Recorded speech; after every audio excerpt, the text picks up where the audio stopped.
Ladies and gentlemen, the President of the United States and the Prime Minister of the State of Israel.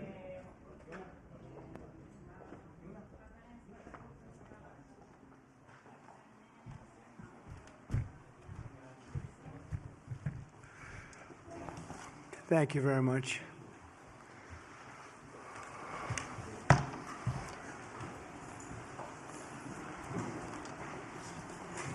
That's a lot of press. Congratulations. You bring them out. You really bring them out.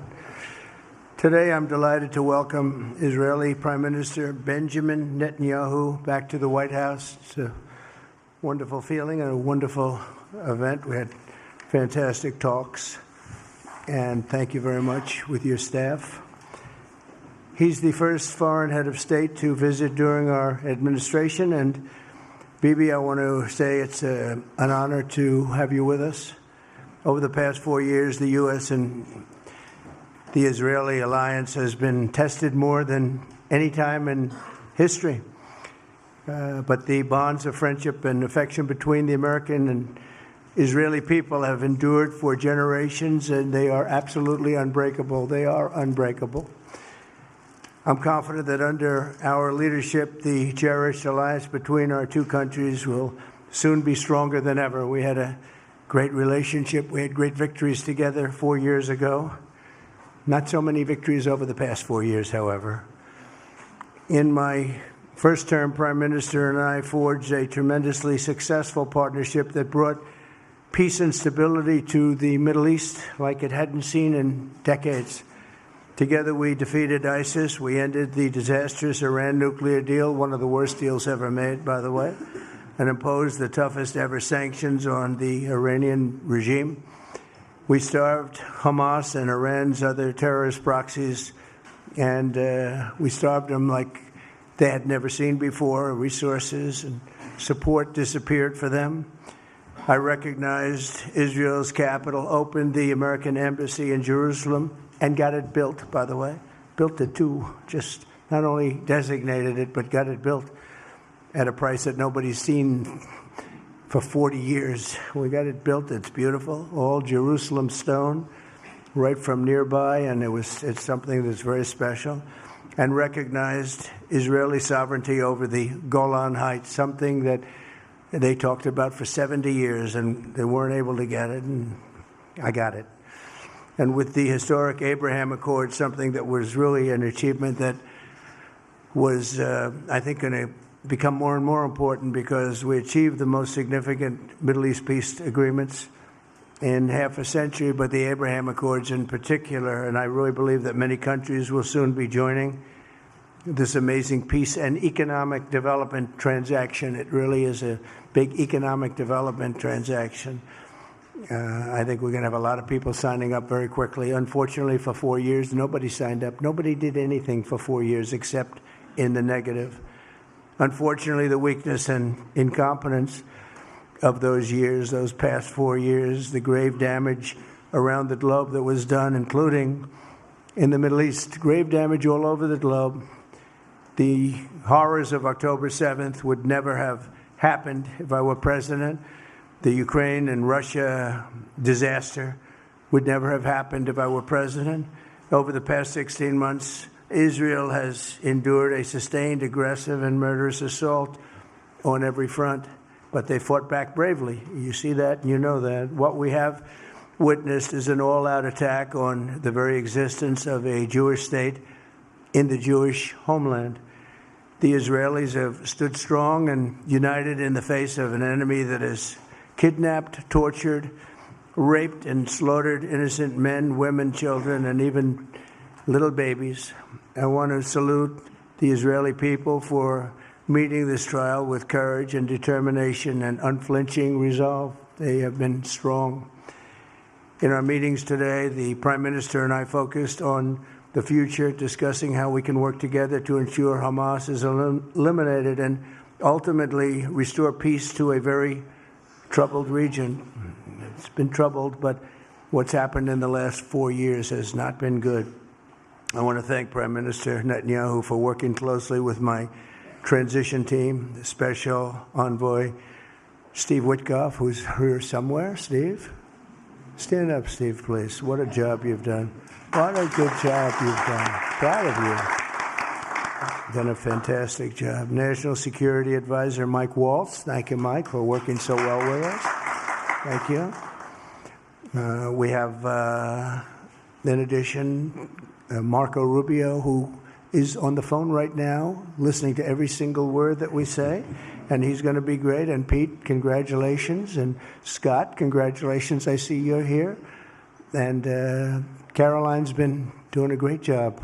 She's really probably talked about more than anybody here. She's done a fantastic job, and thank you very much, Caroline. We're proud of you. But we'll only be satisfied when all of these problems are solved, and we have the team to solve them, and that's going to happen. And it's going to happen, I think, very quickly. I also strongly believe that the Gaza Strip, which has been a symbol of death and destruction for so many decades, and so bad for the people anywhere near it, and especially those who live there, and frankly, who's been really very unlucky. It's been very unlucky. It's been an unlucky place for a long time. Being in its presence just has not been good, and it should not go through a process of rebuilding and occupation by the same people that have really stood there and fought for it and lived there and died there and lived a miserable existence there. Instead, we should go to other countries of interest with humanitarian hearts, and there are many of them that want to do this, and build various domains that will ultimately be occupied by the 1.8 million Palestinians living in Gaza, ending the death and destruction and, frankly, bad luck. This can be paid for by neighboring countries of great wealth. It could be 1, 2, 3, 4, 5, 7, 8, 12. It could be numerous sites, or it could be one large site. But the people will be able to live in comfort and peace, and we'll make sure something really spectacular is done. They're going to have peace. They're not going to be shot at and killed and destroyed like this civilization of wonderful people has had to endure. The only reason the Palestinians want to go back to Gaza is they have no alternative. It's right now a demolition site. This is just a demolition site. Virtually every building is down. They're living under fallen concrete that's very dangerous and very precarious. They instead can occupy all of a beautiful area with homes and safety, and they can live out their lives in peace and harmony instead of having to go back and do it again. The U.S. will take over the Gaza Strip, and we will do a job with it, too. We'll own it and be responsible for dismantling all of the dangerous unexploded bombs and other weapons on the site, level the site and get rid of the destroyed buildings, level it out, create an economic development that will supply unlimited numbers of jobs and housing for the people of the area. Do a real job. Do something different. Just can't go back. If you go back, it's going to end up the same way it has for 100 years. I'm hopeful that this ceasefire could be the beginning of a larger and more enduring peace that will end the bloodshed and killing once and for all. With the same goal in mind, my administration has been moving quickly to restore trust in the alliance and rebuild American strength throughout the region. And we've really done that. We're a respected nation again. A lot's happened in the last couple of weeks. We are actually a very respected nation again. I ended the last administration's de facto arms embargo on over $1 billion in military assistance for Israel. And I'm also pleased to announce that this afternoon the United States withdrew from the anti-Semitic UN Human Rights Council and ended all of the support for the UN Relief and Works Agency, which funneled money to Hamas and which was very disloyal to humanity. Today, I also took action to restore a maximum pressure policy on the Iranian regime, and we will once again enforce the most aggressive possible sanctions, drive Iranian oil exports to zero, and diminish the regime's capacity to fund terror throughout the region and throughout the world. We had no threat when I left office. Iran was not able to sell oil. Nobody was buying oil because I said, don't buy it. If you buy it, you're not doing any business with the United States. And Hamas was not being funded. Hezbollah was not being funded. Nobody was being funded. There would never have been an October 7th. 2 weeks ago, I once again designated the Houthis as a terrorist organization. They're trying to destroy world shipping lanes, and that's not going to happen. And over the weekend, I ordered airstrikes against senior ISIS leaders hiding in the caves of Somalia and took them out. Here in America, we've begun the process of deporting foreign terrorists, jihadists, and Hamas sympathizers from our soil, just as we have people that are extremely evil, and we're sending them out of our country. They came from jails. They came from mental institutions and insane asylums, and they were dumped into our country. They're gang members. We're getting them out at numbers that nobody can actually believe. And every single country is taking those people back. They said they would never take them back, and they're all taking them back, and they're taking them back very gladly. And I recently signed an executive order combating the vile wave of anti-Semitism that we've seen in the aftermath of the October 7th attacks. Together, America and Israel will renew the optimism that shined so brightly just 4 years ago. It was really a bright, beautiful light. We will restore calm and stability to the region and expand prosperity, opportunity, and hope to our nations and for all people of the Middle East, including the Arab and Muslim nations. Very important. We want the Arab and Muslim nations to have peace and have tranquility and have great lives. I'd like to now invite Prime Minister Netanyahu to say a few words, and we'll take some questions afterwards. Thank you very much. Thank you, Mr. President. I'm honored that you invited me to be the first foreign leader to visit the White House in your second term. This is a testament to your friendship and support for the Jewish state and the Jewish people. I've said this before. I'll say it again. You are the greatest friend Israel has ever had in the White House.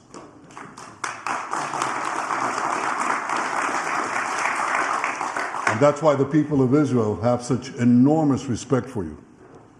In your first term, you recognized Jerusalem as Israel's capital. You moved the American embassy there. You recognized Israel's sovereignty over the Golan Heights. You withdrew from the disastrous Iran nuclear deal. I remember we spoke about it. You said, this is the worst deal I've ever seen. I'm elected. I'm walking out of it. That's exactly what you did. And I think it speaks loudly for just common sense, just looking at things and seeing them as they are. And of course, you also brokered the groundbreaking Abraham Accords in which Israel made peace with 4 Arab states. We did this in 4 months. Nothing happened for a quarter of a century, but in 4 months, we were able, working together under your leadership, to have 4 historic peace accords. And now in the first days of your second term, you picked up right where you left off. Your leadership helped bring our hostages home, among them American citizens. You freed up munitions that have been withheld from Israel. They had been withheld from Israel in the midst of a 7-front war for our existence. And you just freed it. You ended unjust sanctions against law-abiding Israeli citizens. You boldly confronted the scourge of anti-Semitism. You stopped funding, as you just said, international organizations like UNRWA that support and fund terrorists. And today, you renewed the maximum pressure campaign against Iran. Ladies and gentlemen, all this in just 2 weeks. Can we imagine where we'll be in 4 years? I can. I know you can, Mr. President. For our part, we in Israel have been pretty busy too. Since the horrendous October 7th attack, we've been fighting our common enemies and changing the face of the Middle East.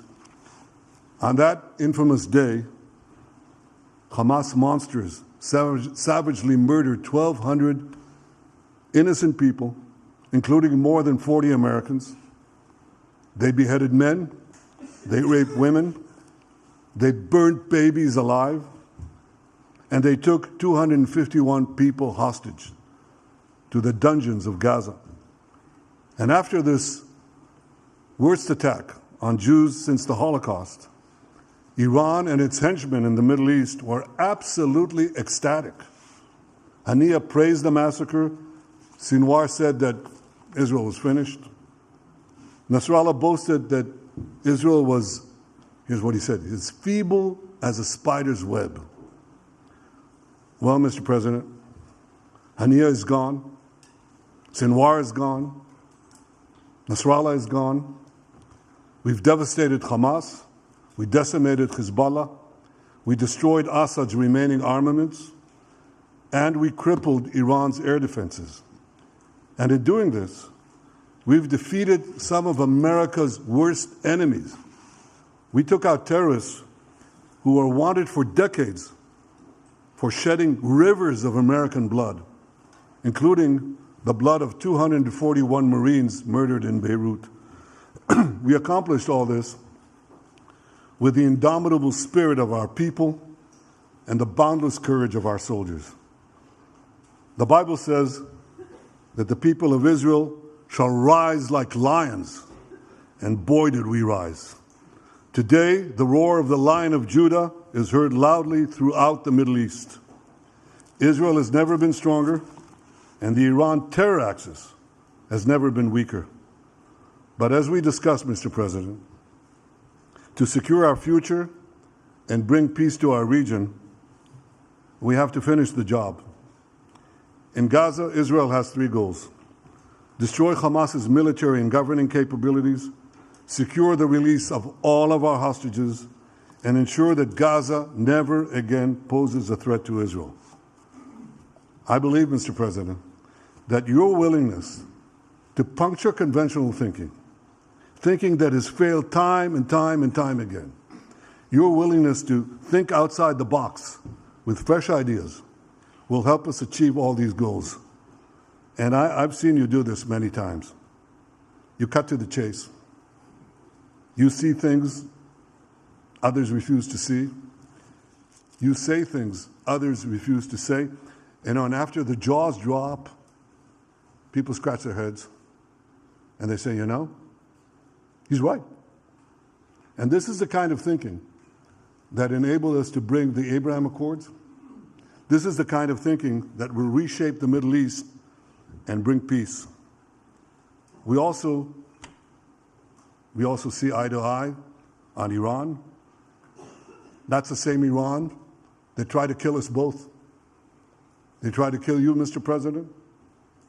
They tried through their proxies to kill me. We're both committed to rolling back Iran's aggression in the region and ensuring that Iran never develops a nuclear weapon. Mr. President, ladies and gentlemen, Israel will end the war by winning the war. Israel's victory will be America's victory. We will not only win the war, working together, we will win the peace.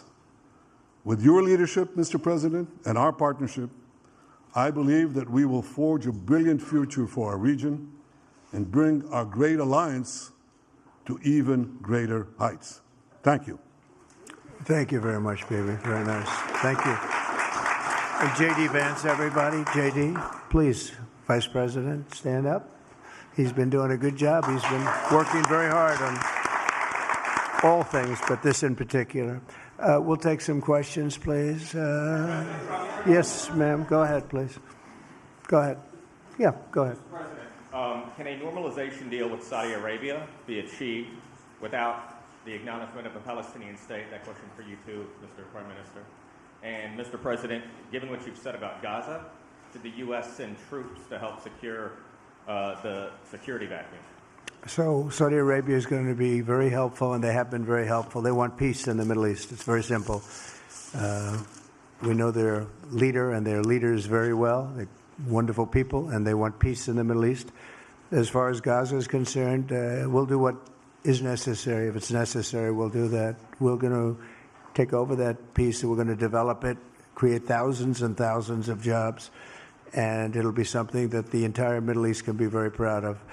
But everybody feels that continuing the same process that's gone on forever, over and over again, and then it starts, and then the killing starts, and all of the other problems start, and you end up in the same place, and we don't want to see that happen. So by the United States, with its stability and strength, owning it, especially the strength that we're developing and developed over the last fairly short period of time, I would say really since the election, I think we'll be a keeper of something that is very, very strong, very powerful, and very, very good for the area, not just for Israel, for the entire Middle East. Very important. And we'll, again, have thousands of jobs, and there'll be jobs for everyone, not for a specific group of people, but for everybody.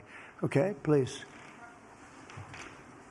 I think peace between Israel and Saudi Arabia is not only feasible, I think it's going to happen. I think if we had another half a year in your first term, it would have already happened. True. Many, many more, I agree, many more nations. I think you can't prejudge and pre-guess how we'll achieve it, but I'm committed to achieving it, and I know the President is committed to achieving it, and I think the Saudi leadership is interested to achieve it.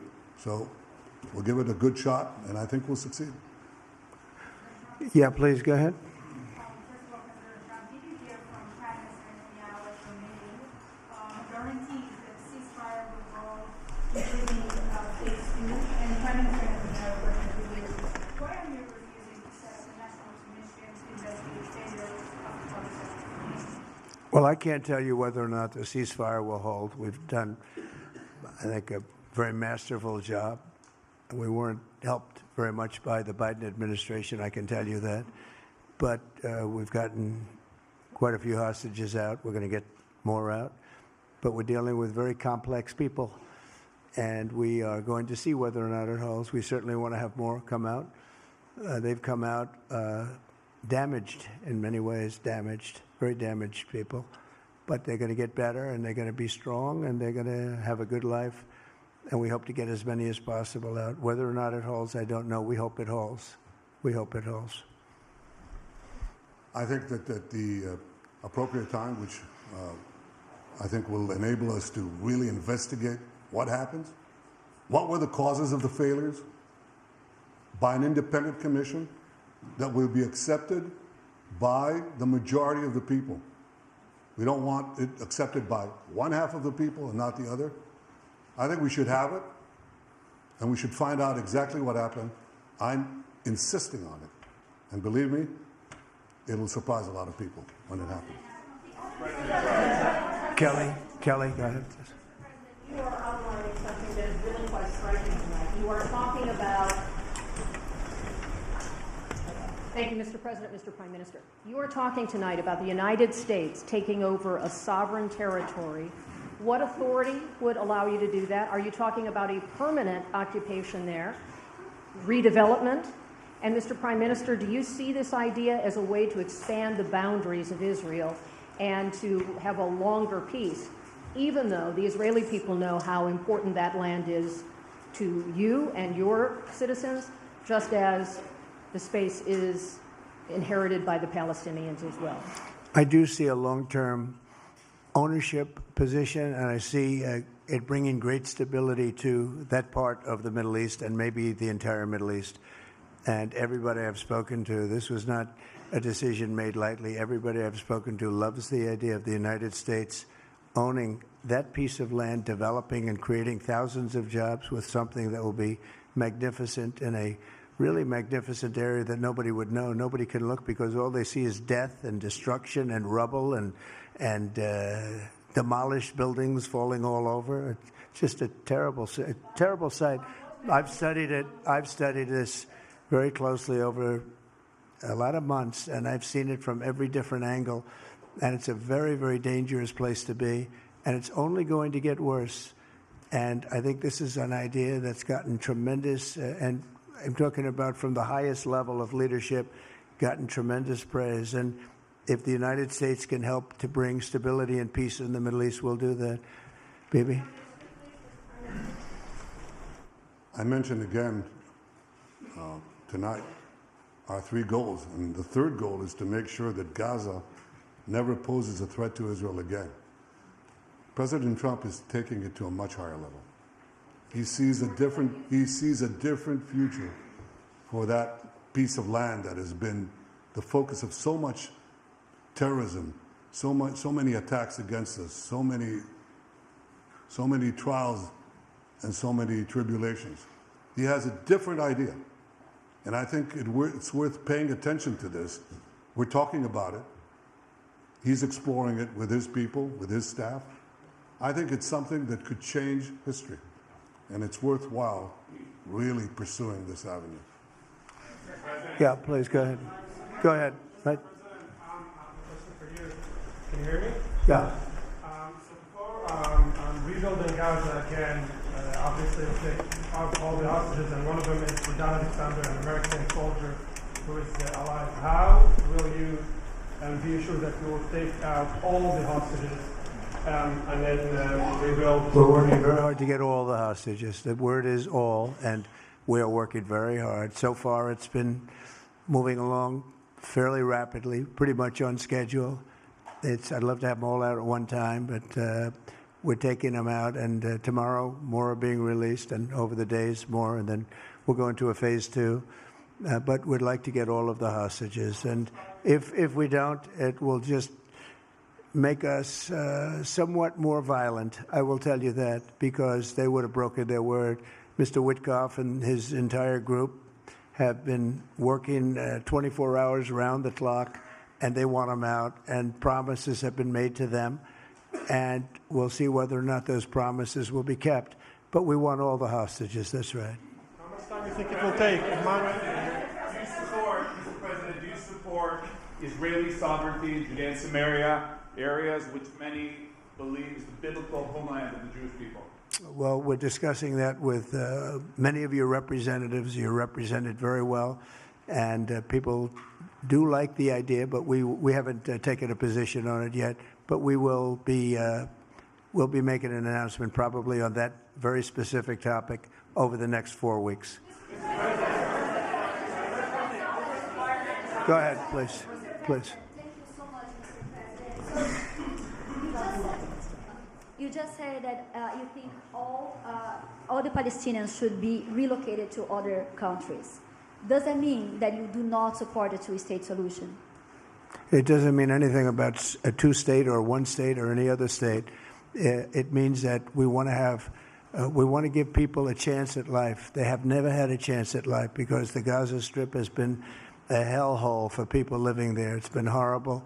Hamas has made it so bad, so dangerous, so unfair to people. And by doing what I'm recommending that we do, it's a very strong recommendation, but it is a strong recommendation. By doing that, we think we're going to bring perhaps great peace to long beyond this area. And I have to stress, this is not for Israel. This is for everybody in the Middle East, Arabs, Muslims. This is for everybody. This would be where they can partake in terms of jobs and living and all of the other benefits. And I think it's very important. It just doesn't work the other way. You know, you can't keep trying. Has been going along for so many decades, you can't even count. You just can't keep doing. You have to learn from history. You can't keep doing the same mistake over and over again. Gaza is a hellhole right now. It was before the bombing started, frankly. And we're going to give people a chance to live in a beautiful community that's safe and secure.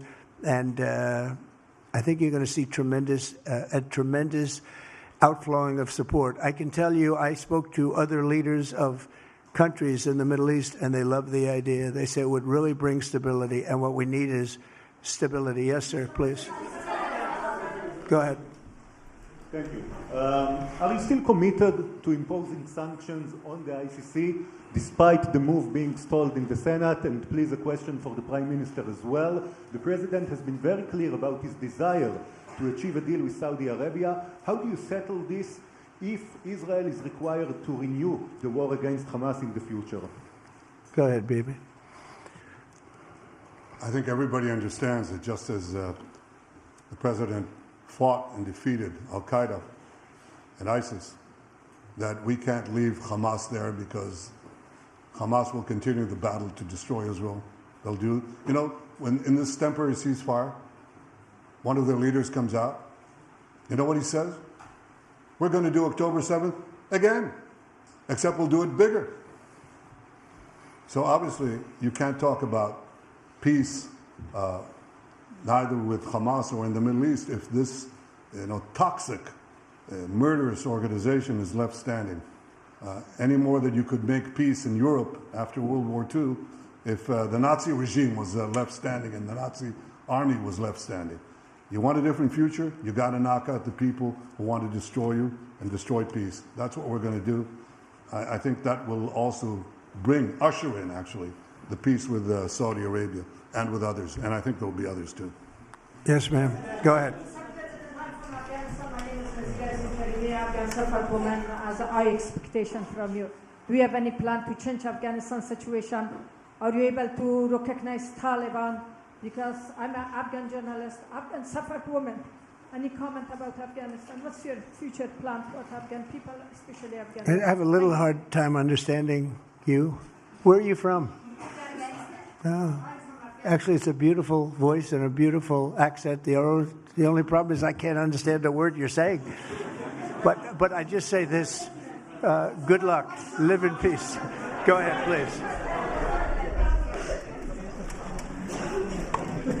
That's okay, yeah, please. Prime Minister, you said earlier today that it was tough for you to implement these sanctions on Iran, but you did indicate that you were willing to negotiate with them. What would that look like, and are you in conversations with them? And the same for the Prime Minister. I hated doing it. I want Iran to be peaceful and successful. I hated doing it. I did it once before, and we brought them down to a level where they were unable to give any money. They had to survive themselves, and they had no money. They were essentially broke, and they had no money for, as I said, Hezbollah. They had no money for Hamas. They had no money for any form of terror, the 28, if you call it, the 28 sites of terror. They had no money for any of it. They had to do their own and focus on their own well-being. And I hated to do it then, and I hate to do it just as much now. And I say this, and I say this to Iran, who's listening very intently. I would love to be able to make a great deal, a deal where you can get on with your lives and you'll do wonderfully. You'll do wonderfully. Incredible people, industrious, beautiful, just an unbelievable group of people in Iran. And I know them well, have many friends from Iran and many friends that are Americans from Iran, and they're very proud of Iran. But I hated to do it, just so you understand. And I hope we're going to be able to do something so that it doesn't end up in a very catastrophic situation. I don't want to see that happen. I really want to see peace, and I hope that we're able to do that. They cannot have a nuclear weapon. It's very simple. I'm not putting restrictions. They cannot have one thing. They cannot have a nuclear weapon. And if I think that they will have a nuclear weapon, despite what I just said, I think that's going to be very unfortunate for them. If, on the other hand, they can convince us that they won't, and I hope they can. It's very easy to do. It's actually very easy to do. I think they're going to have an unbelievable future. Yeah, please, sir, go ahead. You just laid out your plan for Gaza. Yes. Can you lay out your plan for Ukraine and also... For Ukraine? For Ukraine, yes. You consider yourself a strong leader. You blamed your predecessor for letting Russia to take over Ukraine. Will you demand from Putin to get out of Ukraine, from sovereign territory of Ukraine? So we're dealing right now in the subject. I don't want to spend a lot of time because we're here for another reason, but we are having very good talks, very constructive talks on Ukraine. And we are talking to the Russians. We're talking to the Ukrainian leadership. It would have never happened. That would have never happened. It should have never happened. I get reports every week. The number of soldiers, mostly soldiers now, the cities have been largely demolished. You talk about a very sad sight to see. We talk Gaza. Well, many of these cities look as bad as Gaza and worse, what's happened to them. And I want to see that end. And I want to see it end for one simple reason, the life of young people being absolutely obliterated on both sides. You probably have 700,000 Ukrainian soldiers dead, 800,000, maybe more Russian soldiers dead. It's very flat land, and the only thing that's going to stop a bullet is a human body. In this case, usually soldiers. And the numbers are staggering when you hear the real numbers in Ukraine, what the numbers are. And this doesn't include the cities that have been demolished and all of the people that were killed. So I want to see it stopped. We're having very good talks, and I think we're going to get it. I think something will be, hopefully dramatically, it will rise above everything. You can't let this continue. This is an absolute slaughter that's taking place on the beautiful farmlands of Ukraine, and we have to stop it. We can't let this continue. It is a human tragedy, and we're going to try very hard to stop it. Yeah, please, go ahead, sir. Go ahead. Mr. President, thank you very much. Mr. President, what's your view about Palestinian leader Abbas' role in all the regional changes you want to do? And the question for the Prime Minister, what's your view on President Trump wanting to reach a deal with Iran and not a much more active military stance towards it? Go ahead, baby. Go ahead. I think the president just said something that I think is the pivot of everything that we're talking about. He said Iran cannot have a nuclear weapon. And we fully agree with that. If this goal can be achieved by a maximum pressure campaign, so be it. But I think the most important thing is to focus on the goal, which the president just did, and I fully agree with it. Well, I said it, and he said it very well. It's a campaign of pressure to see if we can get something done. He doesn't want to do what some people think will automatically happen because they're very difficult people to deal with, as you know. But if we could solve this problem without warfare, without all of the things that you've been witnessing over the last number of years, it would be, I think it would be a tremendous thing. Go ahead, please. Do you have any plans to visit Israel soon? To visit where? Israel and Gaza. Oh, I love Israel. I will visit there, and I'll visit Gaza, and I'll visit Saudi Arabia, and I'll visit other places all over the Middle East. The Middle East is an incredible place, so vibrant, so it's just one of the really beautiful places and with great people. And I think a lot of bad leadership has taken place in the Middle East that's allowed this to happen. It's just terrible. And that includes on the American side, by the way.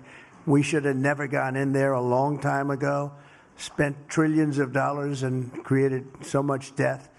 So that includes Americans. But, yeah, I'll be visiting a lot of different places in the Middle East. I've been invited everywhere, but I will be visiting some, yeah. Okay. Let's go. Caitlin, go ahead. Caitlin. Thank you so much, President Trump. Caitlin, go ahead. On what you were saying there. Say it. Go ahead, please. Just to follow up on what you were saying about the Gazans leaving Gaza, going to other countries. One, where exactly are you suggesting that they should go? And two, are you saying they should return after it's rebuilt? And if not, who do you envision living there? I envision the world, people living there, the world's people. I think you'll make that into an international, unbelievable place. I think the potential in the Gaza Strip is unbelievable. And I think the entire world, representatives from all over the world will be there, and they'll live there. Palestinians also. Palestinians will live there. Many people will live there. But they've tried the other, and they've tried it for decades and decades and decades. It's not going to work. It didn't work. It will never work. And you have to learn from history. History has, you just can't let it keep repeating itself. We have an opportunity to do something that could be phenomenal.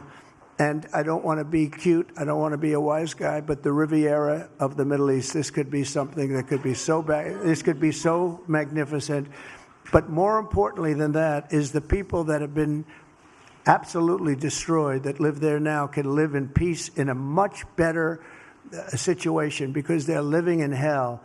And those people will now be able to live in peace. We'll make sure that it's done world class. It'll be wonderful for the people.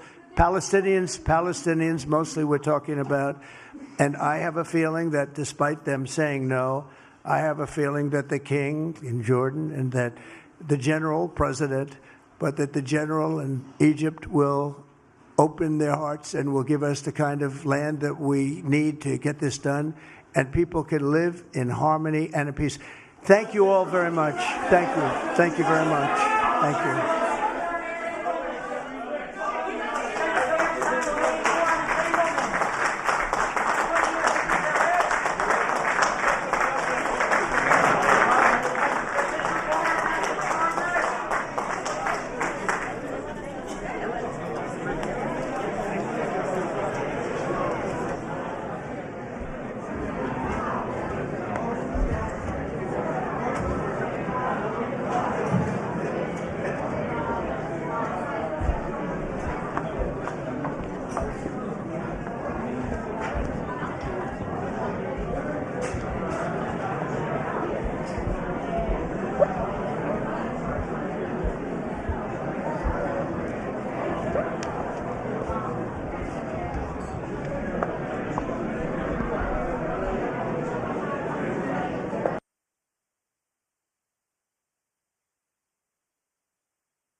Guys, push through. Get out. Let's go, guys. Jim, you caught. I got the lens hood. Thank you, brother.